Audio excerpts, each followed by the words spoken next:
inside of my heart. If you're looking for answers, look at the stars. Go a little bit faster.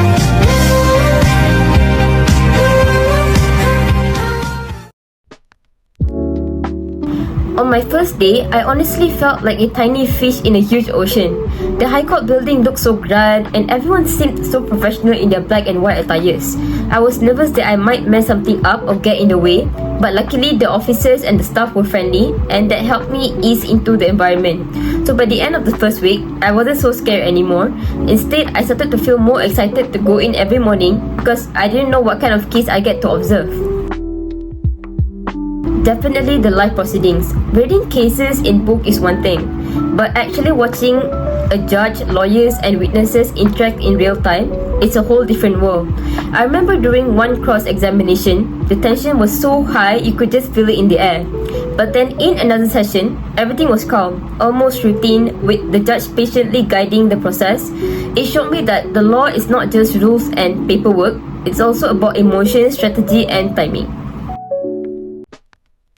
The hardest part was finding a case to review.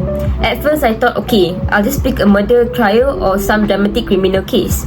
But the reality was, those cases don't come up often, especially during my 1 month there.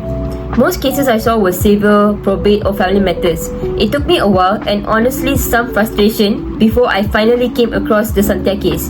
Looking back, the journey itself taught me patience and persistence. You can't just expect things to fall into place. Sometimes you have to keep asking and keep searching for it.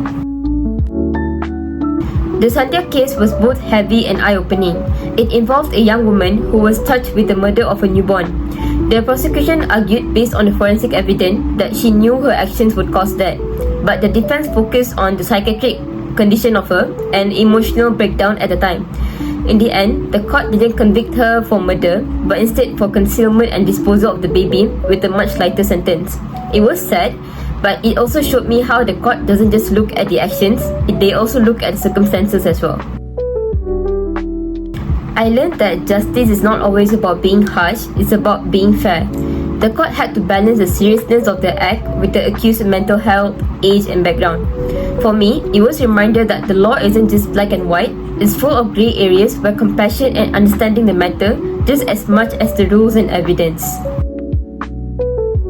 My favourite part was honestly just being inside the High Court every day. It felt like stepping into the heart of the legal world. I love watching different cases, from short mentions to long hearings, and seeing how each role, the judge, registrar, lawyer, fit together like a puzzle. And also discovering the e-court system was also fun because I didn't expect the courts to be that digitalized. It made me appreciate how modern the judiciary now is becoming. Looking back, my 1 month practicum at the High Court of Georgetown was unforgettable. I started out nervous, but I ended feeling inspired. I got to witness how justice is delivered, not just in theory, but in reality, with all its challenges, emotions, and responsibilities. The Santia case gave me a deep lesson about fairness and humanity, while the daily routine at the court taught me discipline and patience. More than anything, this practicum has made me more passionate about law and more certain that this is the path that I want to pursue in the future. That's all from me. Thank you.